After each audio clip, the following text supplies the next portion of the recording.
할렐루야. 오늘 이렇게 주일 오후 한가족 예배에 나오신 성도님들 주님의 이름으로 환영하고 축복합니다. 또 온라인 가운데 또 예배하시는 성도님들 주님의 이름으로 환영하고 축복합니다. 안산동산교회는 코로나19 상황 가운데서 안전하게 예배드릴 수 있도록 최선의 조치를 취하고 있습니다. 세 가지만 당부해 말씀드립니다. 먼저 여러분들 앉아있는 그 의자 가운데 앞에 개별 의자에서 예배하시는 분들은 하얀 천이 덮인 곳에서만 예배해 주시고요, 뒤에 나무 의자에서 예배하시는 분들은 빨간 테이프가 둘러서 있는 그 예배 자리에서만 예배해 주시기를 부탁드리겠습니다.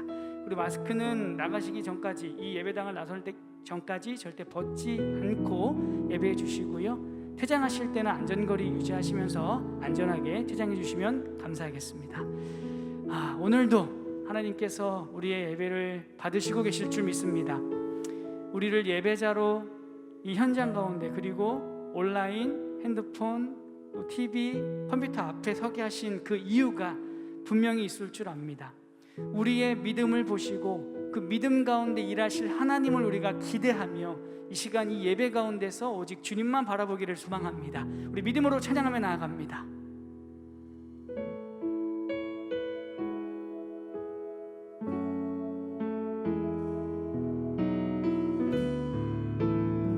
바로 이 믿음이 있었으면 좋겠습니다. 함께 고백하시죠. 나를 지으신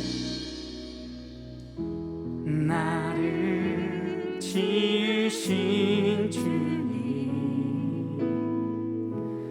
내 안에 계셔. 처음부터 내 삶은 그의 손에 있었죠. 아멘이십니까? 한번 더 고백합시다. 나를 지으신 주님, 바로 그분이요, 내 안에 계셔.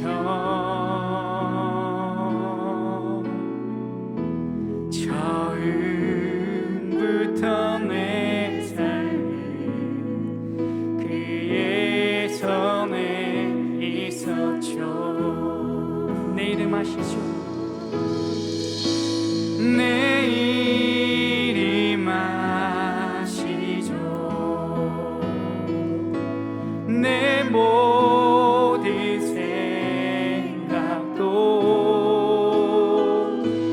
내 흐르는 눈물 그가 닦아주셨죠. 우리 한 번 더 일절로 고백할까요? 나를 지으신 주님, 나를 지으신 주님, 내 안에 계셔.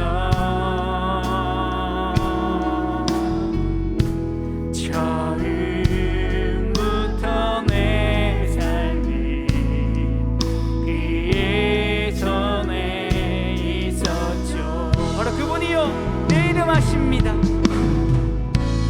내 이름 아시죠? 내 모든 생각도,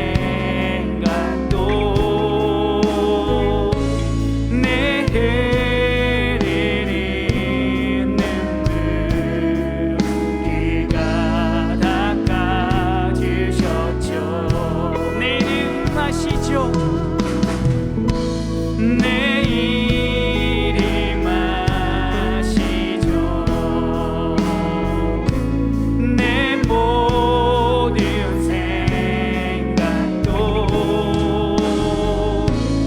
내 흐르는 눈물 그가 닦아주.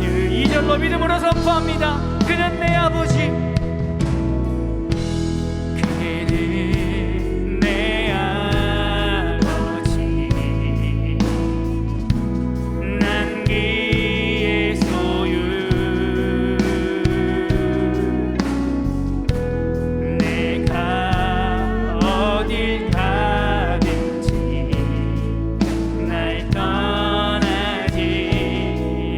선포합시다. 그는 내 아버지,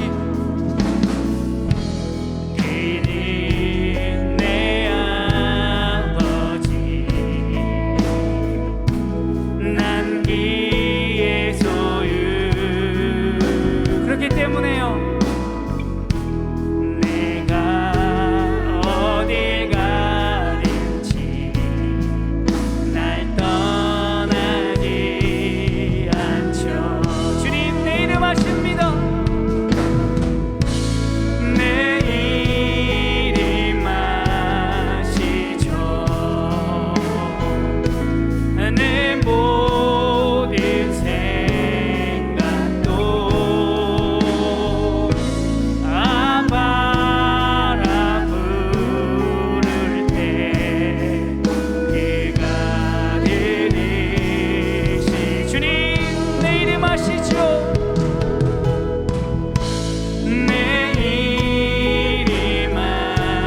아바라 부를 때 아바라 부를 때 그가 들으시죠. 우리 주님 앞으로 나아가 그분의 이름을 외치며 나아가는 귀한 밤 되기 원합니다. 할렐루야 할렐루야.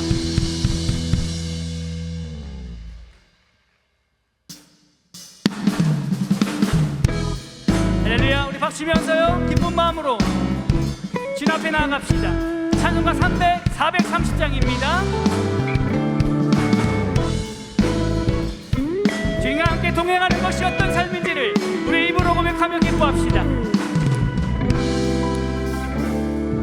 주와 같이 길 가는 것 즐거운 일 아닌가. 우리 주님 걸어가신 발자취 한 번 더 고백할까요? 주와 같이요. 주와 같이 길 가는 것 즐거운 일 아닌가. 우리 주님 걸어가신 발자취를 밟게 한 걸음씩 한 걸음 한 걸음 주 예수와 함께 날마다 날마다 우리 걸어가리. 할렐루야. 2절로 믿음으로 더 나아갑니다. 어린아이 같이 어린아이 같은 우리 미련하고 약하나 주의 손에 이끌리어 생명길로 가게 한 걸음 한 걸음 한 걸음 주 예수와 함께 날마다 날마다 우리 3절로 고백합시다.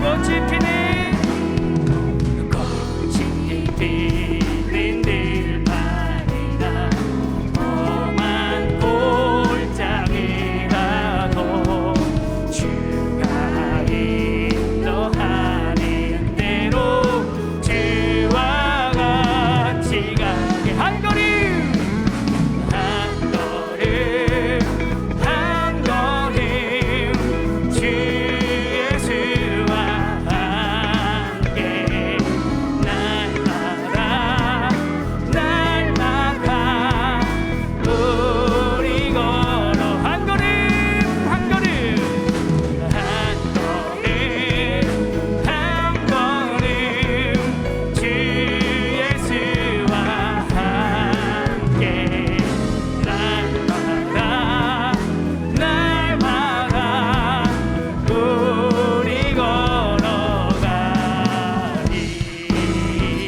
아멘. 주님과 함께 한 걸음씩 우리가 동행하며 나가길 원합니다. 우리 믿음 가운데 이렇게 담기를 원한다고 고백하면서 4절로 고백합시다. 예 선지자의 녹같이요 예 선지자의 녹같이 우리들도 천국에 들려 올라갈 때까지 주와 같이 한 번 더 고백합니다. 예 선지자 예 선지자의 녹같이 우리들도 천국에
모든 것 아시는 주님께 감출 것 없네.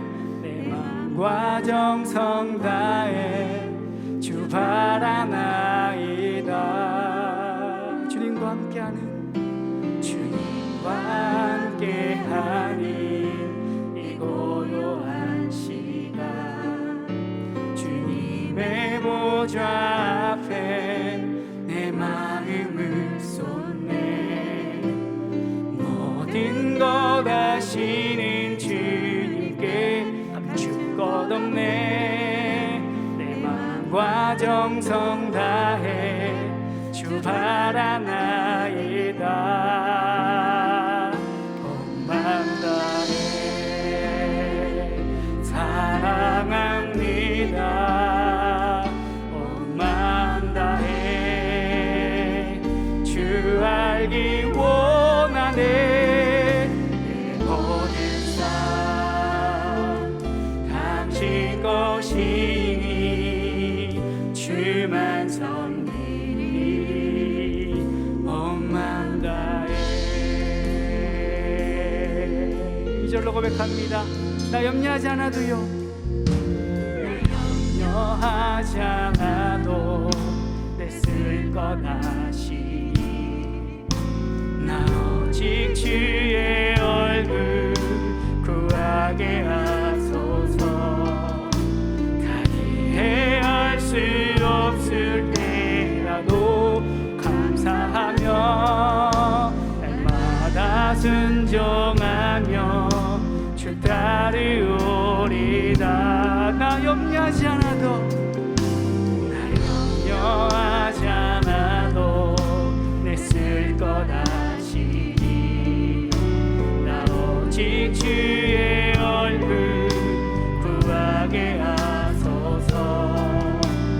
다리에 알 수 없을 때라도 감사하며 날마다 순종하며 주 따르오리다. 온 맘 다해, 온 맘 다해 사랑합니다. 온 맘 다해 주 알기 원하네. 내 모든 삶 당신 것이니 주만 섬기리. 온 맘 다해 온 맘 다해 사랑합니다. 온 맘 다해 주 알기 원하네. 내 모든 삶 당신 것이니 주만 섬기리. 온 맘 다해. 할렐루야. 주님을 믿고 따르는 우리들이 그렇게 주님을 온 맘 다해 사랑하길 원합니다. 온 맘 다해 주님과 함께 이 시간 그 주님을 예배하며 만나는 귀한 시간 되길 원합니다.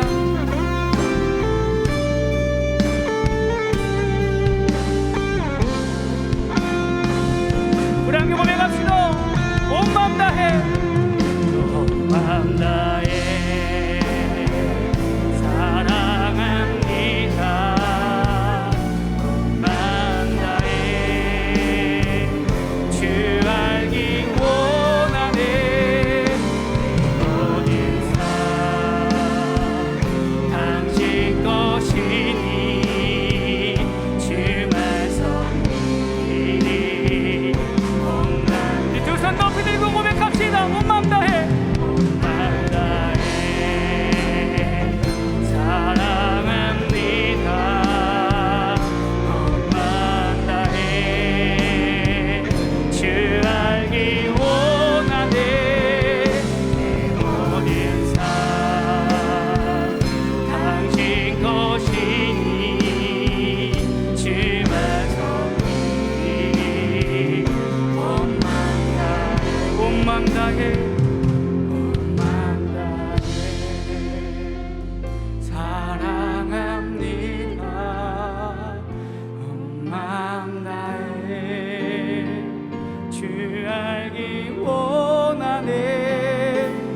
오실 것이니 주만 섬기리 온 마음 다해.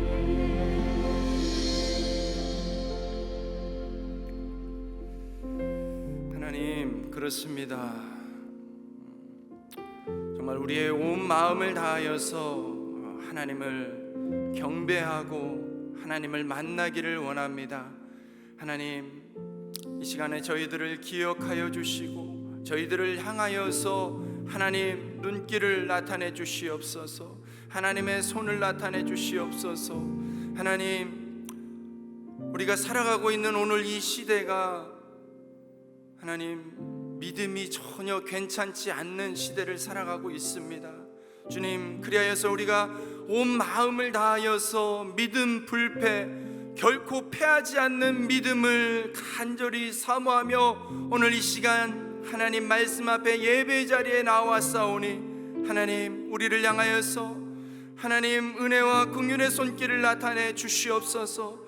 흔들리는 믿음, 우리의 믿음을 파괴하려는 이 세상의 그 거대해 보이는 대적과 유혹 앞에서 하나님 더욱더 우리의 믿음 담대해지게 하여 주시옵소서. 더욱더 굳센 믿음 되게 하여 주시옵소서. 더욱더 선명한 믿음이 되게 하여 주시옵소서. 더욱더 지혜롭고 담대한 믿음 되게 하여 주시옵소서. 주님, 소원하오니 우리가 믿음 안에서 정말 승리하는 인생이 되게 하여 주시옵소서. 하나님, 결코 내 힘만으로는 결코 내 지식만으로는 감당할 수 없는 너무나 혼탁한 시대에 마주하고 있습니다. 하나님, 다시 한번 간절히 구하옵나니 오늘 이 시대에 우리의 가슴 속에 담아야 될, 우리의 삶 속에 담아야 될 하나님 승리하는 믿음 분명하게 선명하게 이 말씀 가운데 부어주시고 깨닫게 하시고 담아낼 수 있도록 삶 가운데 그렇게 살아갈 수 있도록 주님 축복하여 주시옵소서. 역사하시는 하나님을 기대하며 모든 말씀을 예수님의 이름으로 간절히 기도드렸습니다. 아멘.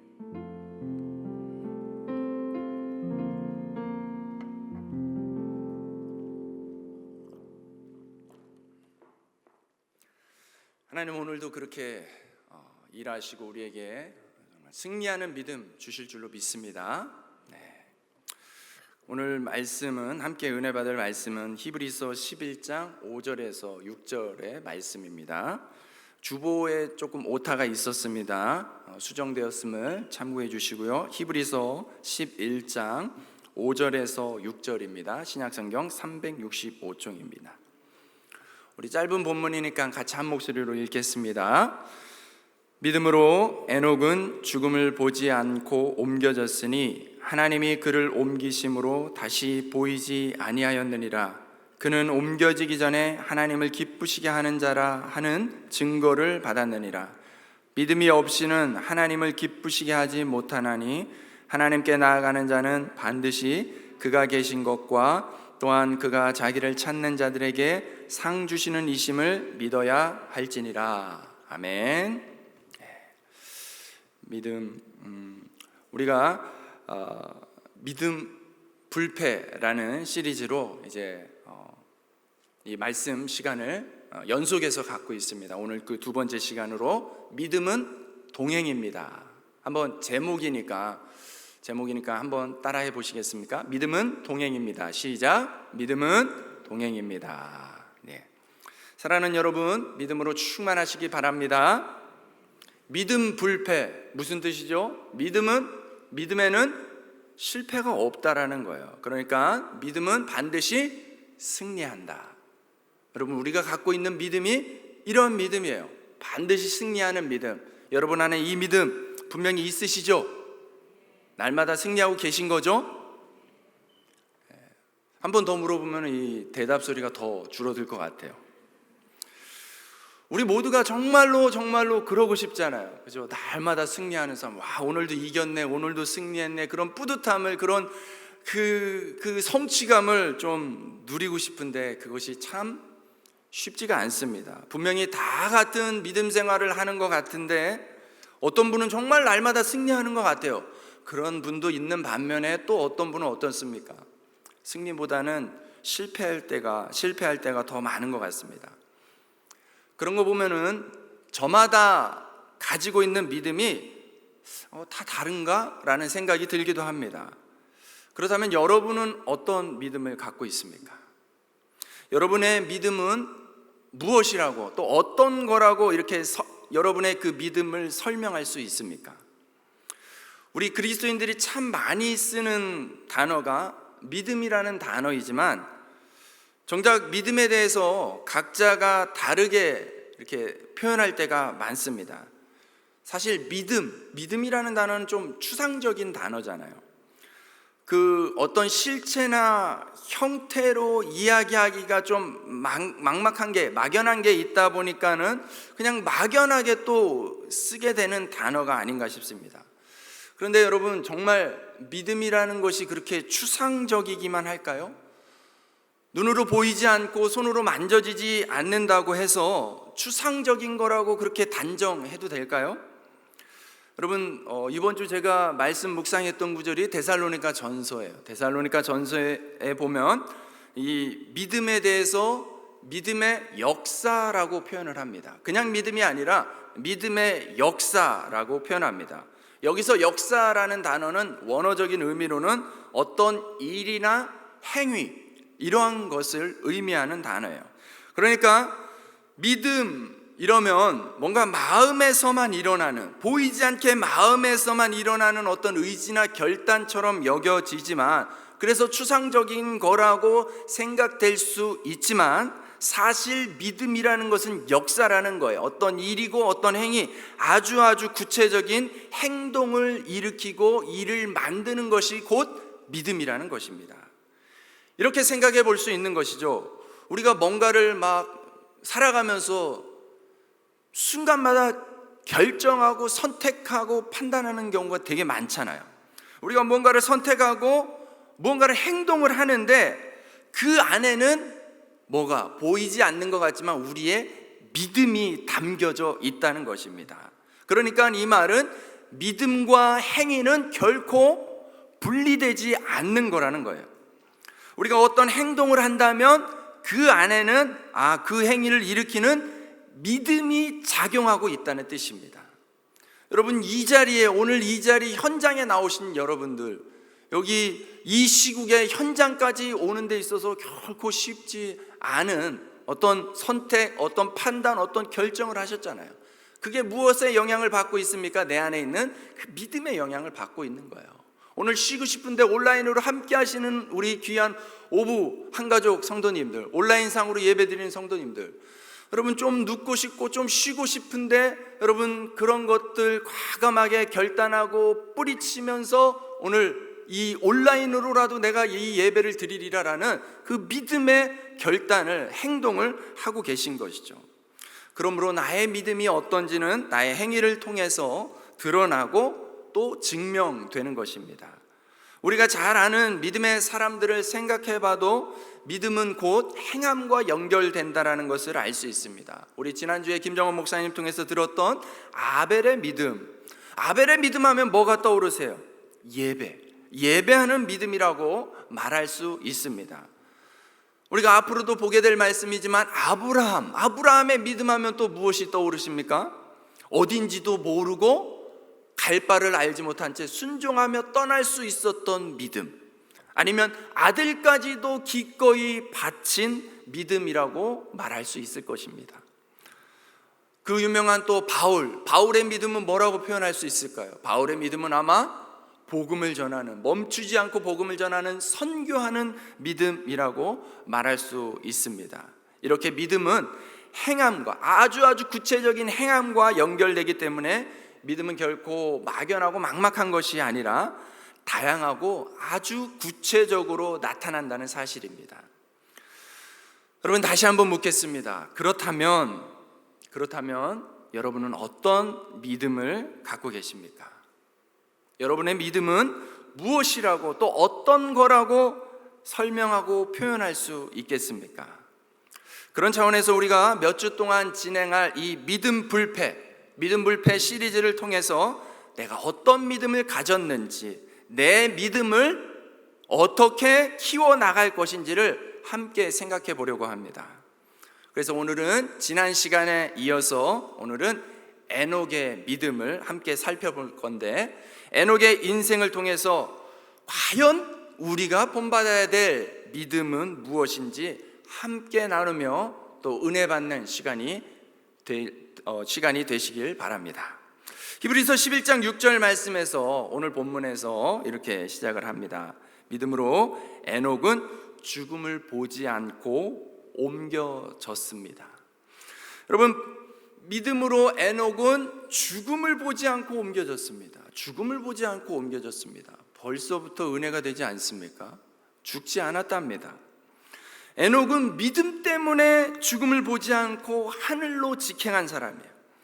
우리가 아는 상식으로 사람은 반드시 죽을 수밖에 없습니다. 누구도, 그 누구도 이 죽음을 피해 갈 수가 없습니다. 그런데 성경에서는 이 죽음을 보지 않고 하늘로 옮겨진 아주 특별한 인물을 딱 두 사람만 기록을 하고 있습니다. 바로 엘리야와 에녹.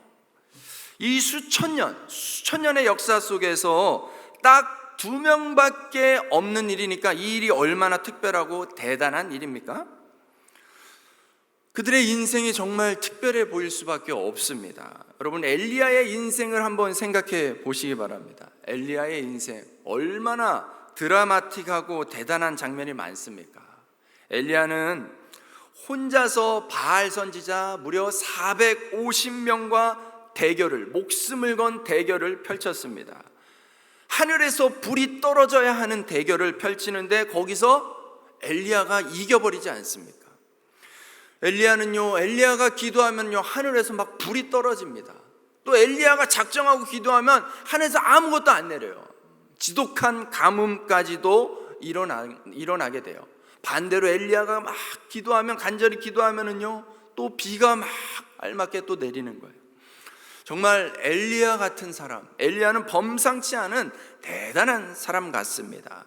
그렇다 보니까 엘리야 같은 사람은, 딴 사람은 몰라도 엘리야 같은 사람은 뭔가 회오리 바람 타고 하늘로 올라간 게 좀 동의가 되지 않습니까? 저런 사람 정도는 뭐 그럴 수 있어. 그런데 오늘 우리가 마주할, 말씀 속에서 만날 에녹은 어떻습니까? 에녹의 인생은 어떻습니까? 에녹의 인생에 대해서는요 성경에서 딱 세 군데에서 기록을 남기고 있어요. 창세기 5장과 히브리서 11장, 그리고 유다서에서 에녹에 대해서 기록을 하고 있는데 그마저도 너무 짧게, 너무 간략하게만 소개하고 있습니다. 그래서 사실 우리는 에녹이 구체적으로는 어떻게 살았는지, 에녹의 인생에 뭐가 그렇게 특별했는지 알 길이 없습니다. 그런데 창세기 5장 말씀을 참고로 본다면 에녹은 65세에 무두셀라를 낳았습니다. 그리고 무두셀라를 낳은 후 300년을 자녀들을 낳았습니다. 그리고 에녹이 이 땅에서 365세를 살았다고 에녹의 일대기를 정리합니다. 에녹의 일대기, 에녹이라는 사람의 인생 일대기는 그게 다예요. 허무하지 않습니까? 그게 다예요. 몇 살을 살았는데 몇 년 동안에 자녀들을 낳았고 살았다. 뭘 어떻게 살았다가 아니라 살았다. 그게 답니다. 정말 특별한 사건이 하나도 없는, 엘리야랑 비교해보면 너무나 밋밋한 평범한 인생 그 자체입니다. 성경은 마치 에녹이라는 인물을 통해서요, 에녹이라는 사람, 그 사람도 우리와 별반 다를 바 없다라고, 아주 지극히 평범한 인생이라고 말하고 있는 것 같습니다. 그런데 그 평범한 인생, 우리와 별반 다를 바 없어 보이는 그 인생이 죽지 않았다고 오늘 기록을 합니다. 성경은 에녹의 인생을 소개하면서 우리에게 죽음이라는 것을 생각해 보라고 말씀하고 있습니다. 여러분, 죽지 않았다, 사람이 죽지 않았다, 무슨 뜻이겠습니까? 우리가 아는 지식으로 죽음이라는 것은 생물학적으로 더 이상 숨을 쉬지 않는 것, 그래서 육체와 영혼이 분리된 상태, 그것을 죽음이라고 정의할 수 있습니다. 그런데 성경에서는 성경이 말하는 죽음의 의미는 좀 다르게 표현할 수 있습니다. 여러분, 성경에서는요, 죽음이 단절이라고 표현을 합니다. 단절. 하나님과의 관계가 단절된 것이 곧 죽음이라고 말하고 있습니다. 창세기를 보면 인류 최초로 이 죽음에 대해서 언급하는 구절이 나오고 있습니다. 너희가 선악과를 먹는 날에는 반드시 죽으리라. 반드시 죽으리라. 그렇게 말씀하셨어요. 그런데 어떤 일이 벌어집니까? 아담과 하와가 그 말씀에 불순종하여서 선악과를 따먹었습니다. 그리고 어떤 일이 벌어지죠? 아담과 하와가 우리가 하는 기준으로 바로 죽지 않았어요. 우리가 생각하는 식으로 바로 죽지 않았어요. 비록 해산의 고통을 받고 노동의 수고를 더해야만 했지만 죽지는 않았습니다. 그런데 가장 결정적으로 선악과 사건 이후에 아담과 하와에게 일어난 변화, 그것이 무엇입니까? 아담과 하와는 동산에서 쫓겨났다는 것입니다. 선악과를 따먹으면 반드시 죽는다고 했는데 우리가 생각하는 것처럼 죽는 것이 아니라 동산에서 쫓겨나는 걸로 그 벌이 내려지는 것입니다. 여러분, 여기서 한번 생각해 보시죠. 에덴 동산은 어떤 곳입니까? 에덴 동산에서 인간 아담은 하나님과 어떤 모습으로 지냈을 것 같습니까? 성경에 비춰진 모습을 보면 하나님이 동산을 거니시는 모습도 나옵니다. 아담과 하나님이요, 이 에덴 동산 안에서는요, 함께 동산을 막 산책했을 거예요. 산책하면서 하나님 하면서 궁금한 것도 묻고, 하나님이 또 눈을 마주치면서 하나님 얼굴을 전혀 거리낌 없이 두려움 없이 대면하면서 그렇게 함께 친밀하게 대화하고 교제했을 것입니다. 그 친절하고 뭔가 이렇게 친밀해 보이는 장면이, 저는 그런 구절이 있어요. 아담이 하나님 막 동물들을 데려오거든요, 아담에게. 그러면 아담이요, 그 동물들을 막 호명합니다. 그러면요, 하나님이 그것을 인정해줘서 그 동물의 이름이 되게끔 하세요. 그렇게 서로 상호간에 막 존중하면서 아주 친밀한 시간들을, 아주 행복한 시간들을 보냈던 곳이 바로 이 에덴 동산의 삶이지 않습니까?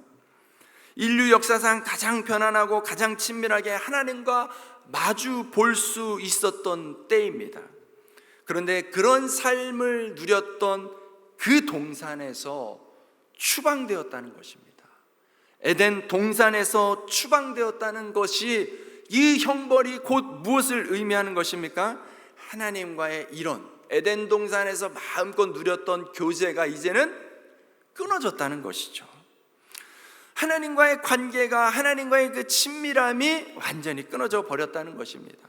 더 이상 하나님과 그런 관계를 유지할 수가 없다는 거예요. 이것이 바로 성경이 말하고 있는 죽음의 형벌인 것입니다.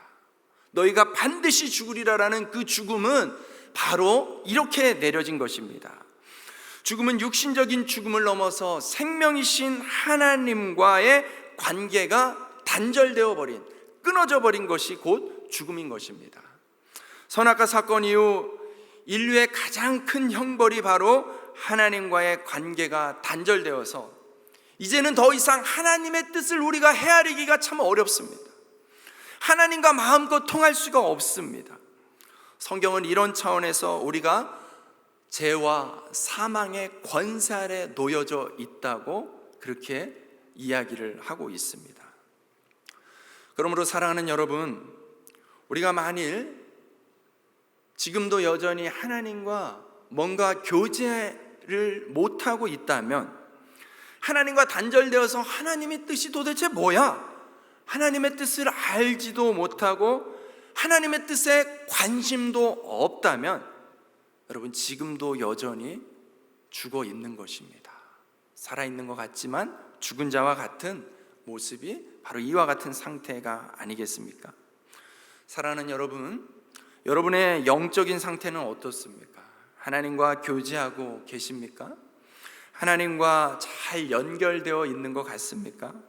하나님이 무엇을 원하는지 하나님의 뜻에 관심을 기울이고 있습니까?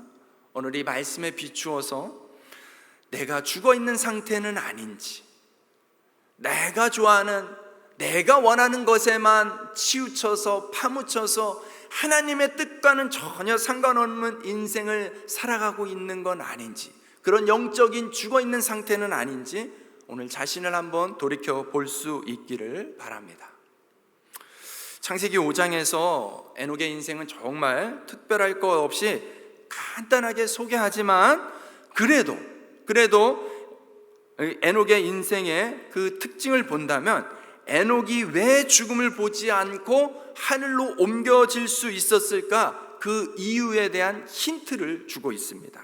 짧은 본문이지만 두 번이나 반복하며 강조되어지고 있는 표현이 있습니다.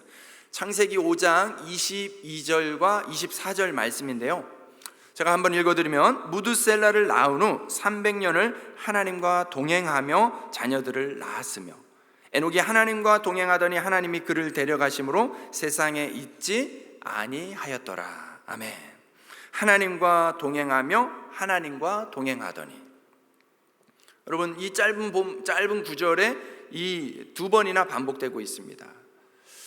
동행에 대해서 강조하고 있는데, 여러분 동행이 무엇입니까? 동행은 함께 걷는 것, 함께 행하는 것을 의미합니다. 여러분 한번 이런 장면을 생각해 볼 수 있겠죠. 두 사람이 나란히 길을 걷는 것입니다. 어딘가를 향해서 함께 걸어가고 있는 것입니다. 함께 걷기 위해서, 어딘가를 향해서 함께 걷기 위해서 여러분 필요한 조건이 무엇이겠습니까? 같은 곳을 바라보고 같은 곳을 향하고 있어야 돼요. 두 사람이 걷는다고 해서 다 동행이 아니죠. 서로 마주칠 수도, 엇갈릴 수도 있는 거예요. 근데 동행이라는 것은 같은 곳을 바라보고 같이 걸어가는 것입니다. 아모스 3장 3절 말씀에 보면은 두 사람이 뜻이 같지 않은데 어찌 동행하겠으며 라는 말씀이 있습니다. 여러분 동행하려면 무슨 조건이 있어야 된다고요? 반드시 뜻이 같아야 한다는 것입니다. 여러분 부부 관계에서도 이런 원리가 필요하잖아요. 부부가 서로 원하는 것이 같아야지 행복할 수 있습니다. 함께 있다고 해서 무조건 행복한 게 아니에요. 그래서 부부간에는 대화를 많이 하고 내 의견만 주장하는 것이 아니라 상대방이 무엇을 원하는지, 무엇을 필요로 하는지 경청하며 이해하는 것이 필요합니다. 마찬가지입니다. 하나님과 동행한다는 것은 바로 그런 원리가 있는 거예요. 하나님의 뜻에 관심을 두고 하나님의 뜻을 알아야 하는 것이기에, 여러분 하나님과 무엇을 많이 해야 될까요? 대화를 많이 해야 됩니다. 하나님과 대화를 많이 하는 것이 중요합니다. 하나님이 무엇을 원하는지, 하나님이 우리에게 무엇을 말씀하시는지 거기에 관심을 갖고 알아가는 것이 중요합니다. 그래서 성경 말씀을 읽어야 되는 것이죠. 그래서 성경 말씀을 듣는 것이 중요하고, 또 하나님의 뜻이 무엇입니까? 하나님 이렇게 하기를 원하십니까? 그 뜻을 구하는 기도가 중요한 것입니다. 이렇게 하나님과 동행함을 통하여서 하나님과 친밀해질 수 있는 것입니다. 에녹은 이런 삶을 무려 300년 동안 하나님과 동행했다는 것입니다. 이렇게 에녹이 300년 동안 하나님과 이런 친밀한 동행의 삶을 살았다는 것은 이미 단절이라는 죽음을 뛰어넘었다는 것이죠.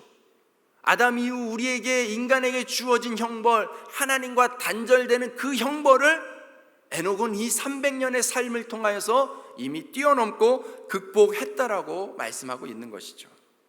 에덴 동산에서의 아담 같은 삶을 에녹은 이 땅에서 이미 실천하며 살았던 것이에요. 하나님과 인격적인 깊은 관계를 형성하며 친밀함 가운데 하나님 손을 잡고 한 걸음 한 걸음씩 함께 걷는 삶을 살았다는 것을 의미합니다. 여러분 죽음이라는 것을 하나님과의 단절이라고 봤을 때 에녹이 죽음을 경험하지 않고 하늘로 옮겨졌다라는 것은 사실 별로 의미가 없습니다. 왜냐하면 에녹은 이미 이 땅에서 그 죽음을 극복하는 삶을 살고 있었기 때문에, 이 땅에서 이미 하나님과 천국의 삶을 누리고 있었기 때문인 것입니다. 사랑하는 여러분, 많은 사람들, 특별히 우리가 잘 알고 있는 어떤 과거의 황제는 이 죽음을 극복하기 위해서 신하들을 동원해서 불로초를 찾고 그렇게 한평생을 보내지 않습니까? 사랑하는 여러분, 이 죽음을 극복하기 위해서 불로초를 찾아 헤매는 헛된 인생이 아니라 날마다 하나님과 산책하듯이 하나님의 말씀을 묵상하고 하나님의 뜻을 깨달아서 순종하는 동행으로 천국의 삶을 이 땅에서부터 누릴 수 있기를 주님의 이름으로 축복합니다. 창세기에서 에녹의 인생을 하나님과 동행했다고 말씀합니다. 그런데 히브리서 11장 오늘 본문에서는 에녹의 인생에 하나님과 동행했다라는 표현이 없습니다. 대신에 히브리서에서는 하나님을 기쁘시게 했다라고 표현이 반복되고 있습니다. 그러니까 성경은 동일한 에녹의 인생을 놓고 구약의 창세기에서는 에녹은 하나님과 동행했다라고 강조하고 있는데, 신약의 히브리서에서는 하나님을 기쁘시게 했다라고 강조하고 있습니다. 구약과 신약이 서로 다르게 이야기를 하고 있습니다. 그런데 여러분, 하나님과 동행했다라는 것과 하나님을 기쁘시게 했다는 것은 전혀 관련 없는 엉뚱한 다른 표현일까요? 그렇지 않습니다. 구약 성경은 히브리어로 기록되었기 때문에 유대인이 아니면, 히브리어에 능통한 유대인이 아니면 이해하기 어려운 책이었습니다. 그래서 알렉산더 대왕 이후 시절에 유대인 학자들 한 70여 명을 모집해서 전문 학자를 동원해가지고 히브리어로 기록된 구약 성경을 당시의 국제적인 언어인 헬라어로 번역해서 성경 한 권을 번역 성경을 만듭니다. 그것이 바로 70인경이라는 성경이에요. 그런데 이 70인경에서는 창세기 5장에 나오는 동행하다라는 이 표현을 기쁘시게 하다라는 뜻으로 번역해서 사용하고 있는 것을 볼 수가 있습니다. 그러니까 하나님과 동행하는 것과 하나님을 기쁘시게 하는 일은 얼마든지 같은 의미로 사용될 수 있다는 것을 의미합니다. 다시 말하면 무슨 뜻이겠습니까? 하나님과 동행하는 것이 곧 하나님을 기쁘시게 하는 거예요. 하나님을 기쁘시게 하는 것이 곧 하나님과 동행하는 것이라는 사실입니다. 한 번 더요. 하나님과 동행하는 것은 곧 하나님을 기쁘시게 하는 거예요. 하나님을 기쁘시게 하는 것은 곧 하나님과 동행하는 삶이 된다는 것입니다. 그렇다면 에녹은 어떻게 하나님과 동행하는 삶, 하나님을 기쁘시게 하는 삶을 살게 되었을까요? 히브리서 11장 6절에 보면은 믿음이 없이는 하나님을 기쁘시게 하지 못한다고 기록하고 있습니다. 하나님과 동행하는 삶, 하나님을 기쁘시게 하는 삶은 무엇으로 가능했다고요? 믿음이 없이는 불가능하다는 것을 말씀하고 있습니다. 그럼 에녹은 애초부터 우리와는 질적으로 다른 큰 믿음의 분량을 가진 사람이었을까요? 그렇지 않습니다. 아까 앞에서 살펴보았듯이 정말 평범한 인생, 우리와 전혀 다를 바 없는 인생입니다. 적어도 성경은 에녹의 일생에 어떤 위대한 일이나 특별한 일이 없었다고 그렇게 기록을 하고 있습니다. 그런데 다만 한 가지 힌트를 발견할 수 있는 것은 에녹의 인생에 있어서 전환점이 있었다고 기록을 합니다. 전환점, 무언가가 바뀌었다는 것이죠. 창세기를 보면 에녹은 이 땅에서 총 365년을 살았습니다. 365년. 그런데 에녹이 하나님과 동행했던 세월은 300년이라고 기록하고 있습니다. 그러면 300년 이전에 이 65년 동안은 그렇지 않았다고 성경이 기록하고 있는 것이죠. 65세 되는 이 시점에 무언가 하나님과 동행하는 삶을 시작하게 되는 어떤 사건, 어떤 계기가 있었다는 것입니다. 에녹의 인생 65세 되던 해에 무슨 일이 있었습니까? 바로 무두셀라를 낳았다는 거예요. 아들 무두셀라. 그러니까 무두셀라를 낳은 것과 하나님과 동행하는 인생의 전환점에는 어떤 아주 밀접한 상관성이 있다는 것입니다. 여러분, 그 부분의 힌트가 다시 유다서 말씀을 통해서 우리가 확인해 볼 수가 있습니다. 유다서 말씀 14절과 15절 말씀을 제가 한번 읽어드립니다.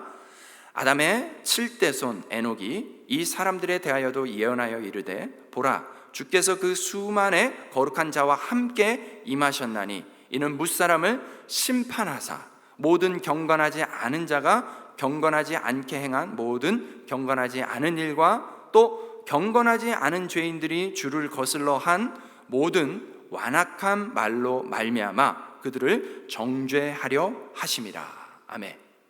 여러분, 유다서에 기록된 말씀은 에녹이 하나님의 심판에 대해서 예언하고 있다고 말씀하고 있습니다.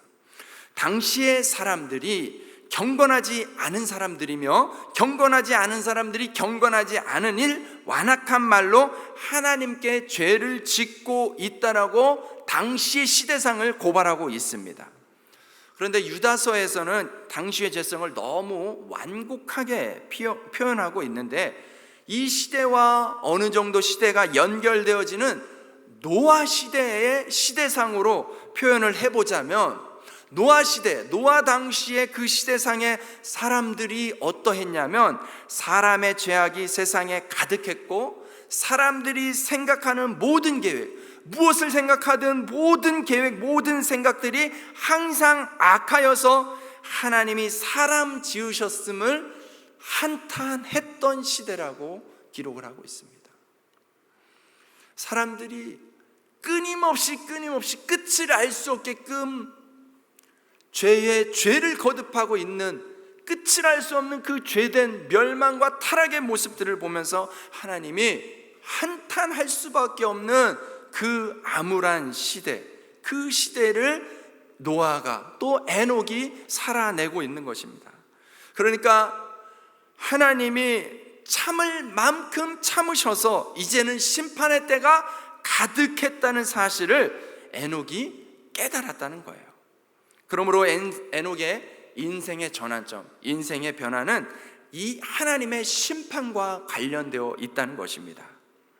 또한 이 시기에 낳은 아들 무두셀라와도 그런 맥락에서 연결이 되고 있습니다. 무두셀라의 이름의 뜻을 두 가지로 해석해 볼 수가 있는데, 첫째는 창을 던지는 자, 창의 사람이라는 의미가 있습니다.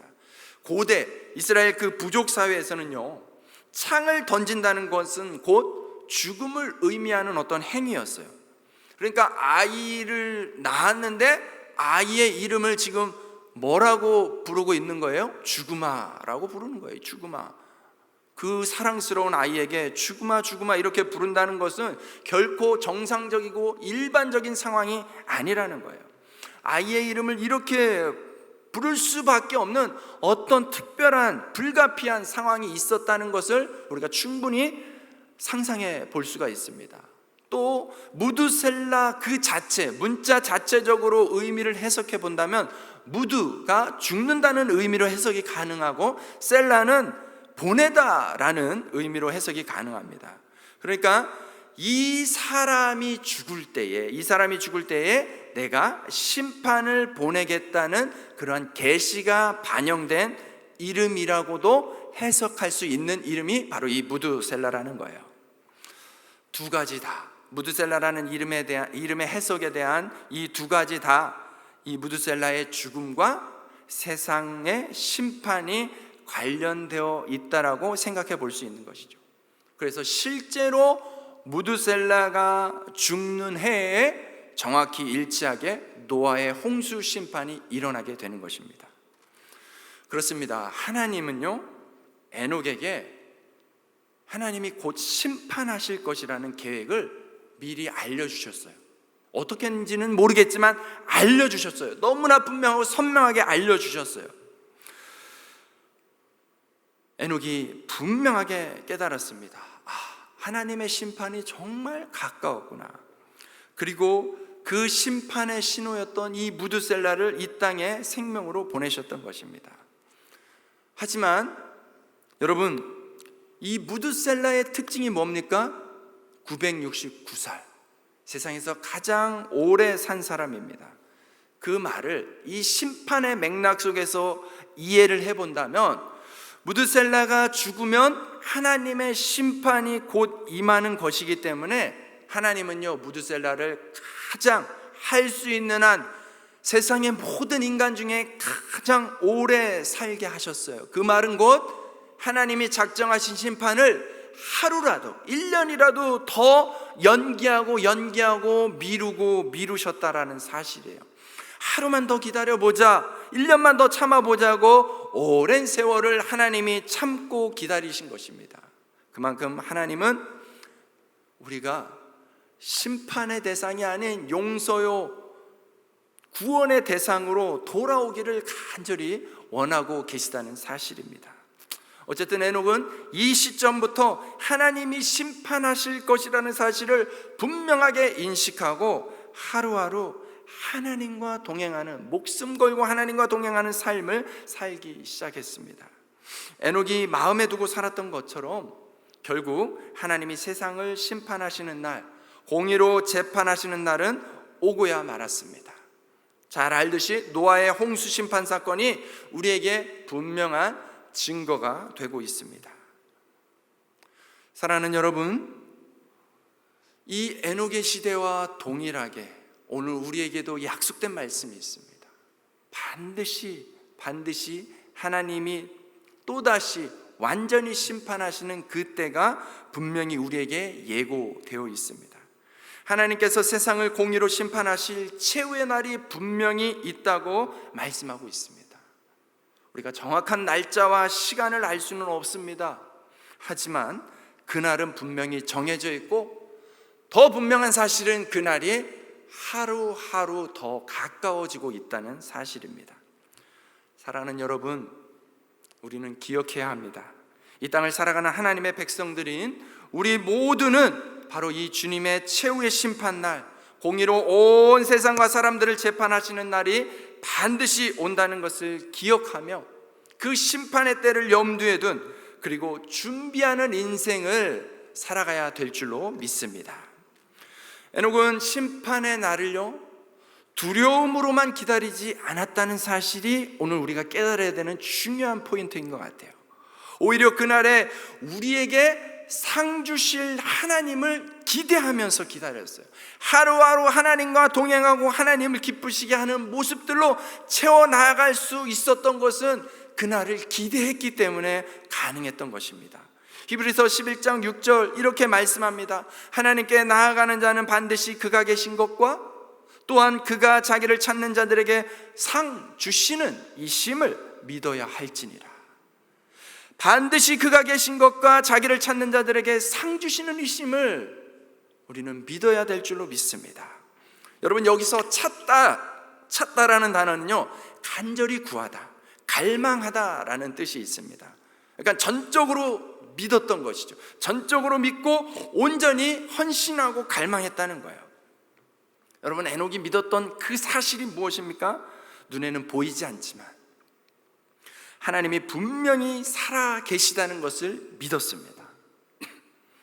또한 그 살아계신 하나님은 자기를 찾는 자들, 하나님을 갈망하며 하나님의 은혜를 간절히 구하는 자들에게 무엇을 주시는, 상 주시는 분이라는 사실을 믿었던 것입니다.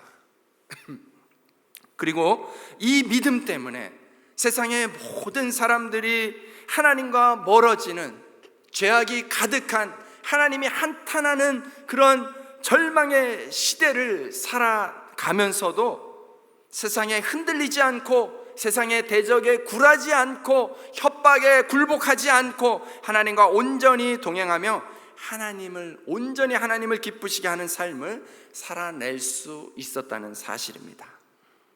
사랑하는 여러분, 이제 말씀을 맺겠습니다. 여러분, 우리 역시 이 땅을 살아가면서 눈에 보이는 것이 전부가 아니라는 사실을 기억해야 될 줄로 믿습니다.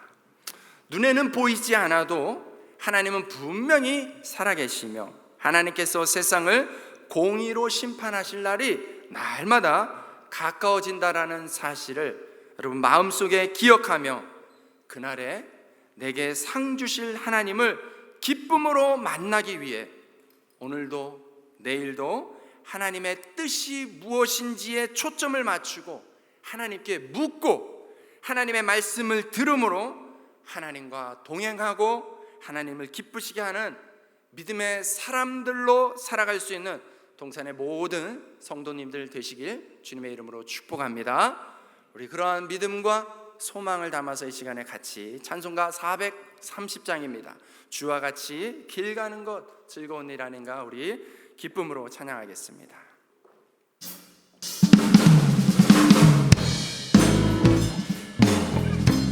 박수하면서 찬양합니다.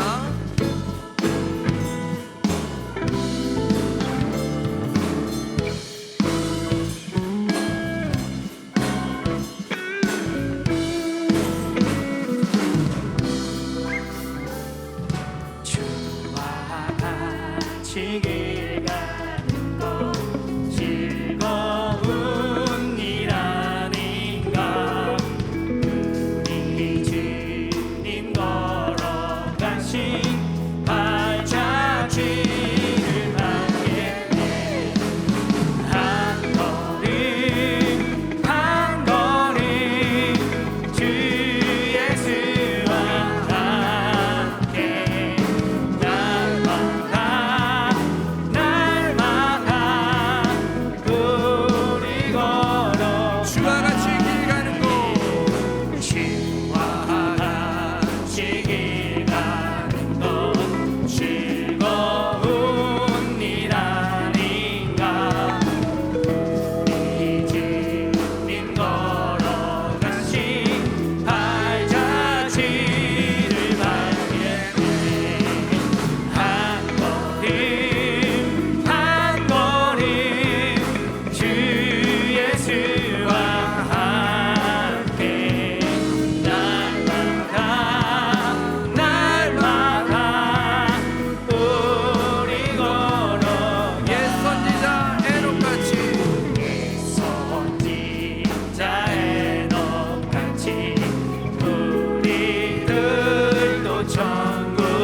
살고 있는 이 시대는 결코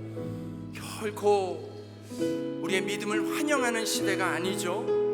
어떻게 해서든지 간에 우리의 믿음을 허물어뜨리려고 갖가지 방법과 갖가지 환경을 만들어내는 이 험악한 시대를 우리가 살고 있습니다. 오늘 다시 한번 에녹의 삶을 통해서 우리에게 도전하는 말씀, 우리에게 도전되는 말씀이 무엇입니까? 그럼에도 불구하고 우리는 하나님과 동행하는 삶을 살아야 한다.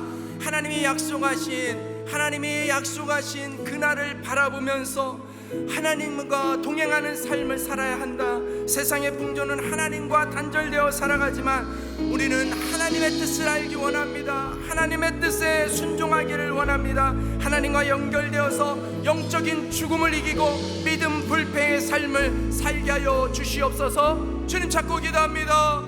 주여, 살아계신 하나님 아버지, 주님 아버지 하나님, 우리의 삶을 주님 여겨 주시옵소서.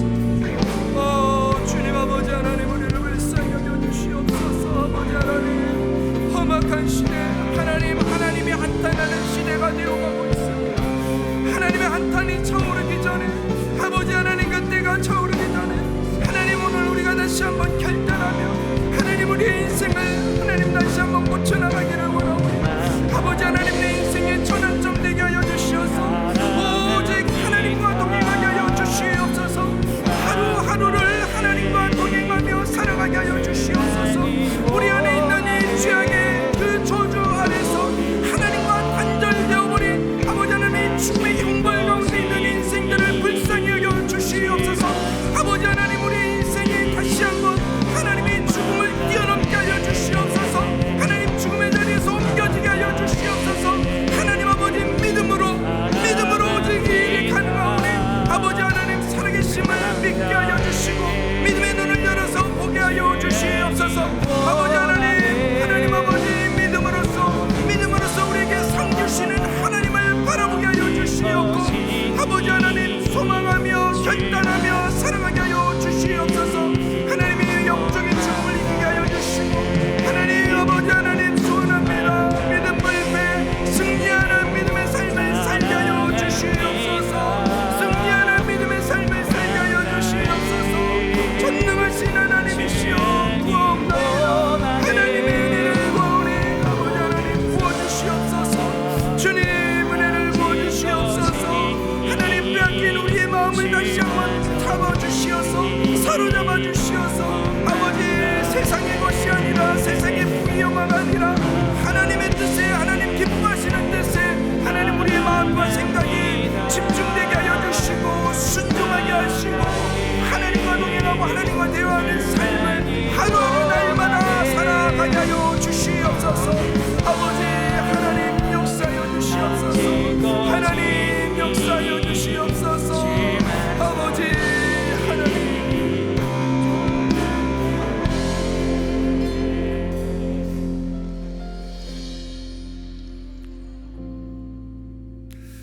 살아계신 하나님, 우리를 긍휼히 여겨 주시옵소서. 우리를 불쌍히 여겨 주시옵소서. 하나님과 단절된 영적 죽음의 상태에서 살아가는 인생들을 불쌍히 여겨 주시옵소서. 여전히 나의 만족을 위하여서, 나의 기쁨을 위하여서 좀 더 누리고 싶고 좀 더 높아지고 싶고 좀 더 즐기고 싶어하는 나의 이 끊임없는 욕망을 하나님 끊어주시옵소서. 오염된 나의 마음들을 주님 깨끗하게 정화시켜 주시옵소서.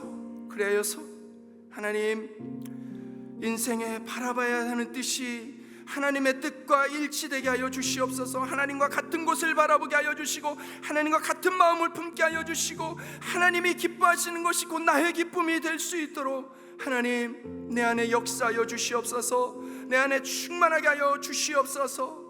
아버지, 간절히 구하옵나니 우리의 삶이 며칠이, 얼마가, 몇 년이 남았든지 간에 남은 인생은 이제 오직 하나님과 동행하는 삶을 살아갈 수 있도록 하나님 축복하시고 역사하여 주시옵소서. 그렇게 우리의 간구함, 간절히 찾는 자들의 소원을 하나님 들으시고 응답하여 주시는 줄로 믿사옵고 이 모든 말씀을 살아계신 예수님의 이름으로 간절히 기도드렸습니다. 아멘.